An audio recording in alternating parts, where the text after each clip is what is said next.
Hi everyone, in front of me I've got OPPO Reno 15 and let me share with you how to add or remove a Google account in this device.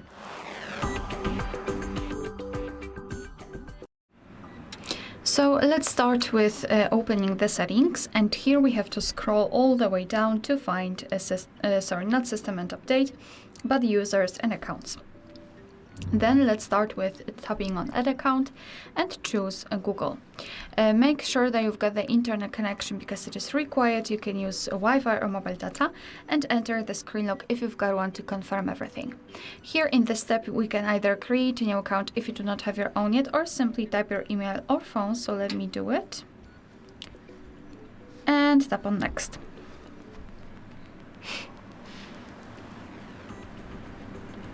So right here we have to enter the password, and after that tap on Next.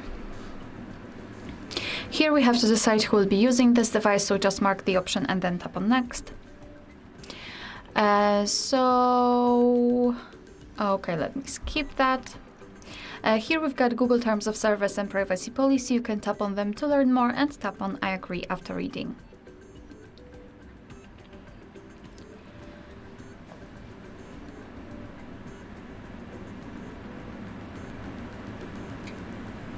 Okay, so as you can see, it might take a while. As you can see, we just successfully added our Google account to this device. In order to remove it, we have to enter the same section, so users and accounts, and tap on our account. Then tap on Remove Account and tap on Remove Account again. Tap on OK and enter your screen lock to confirm. And as you can see, we just successfully removed our Google account. Alright, so that will be all. Thank you so much for watching. Please hit the subscribe button and leave the thumbs up.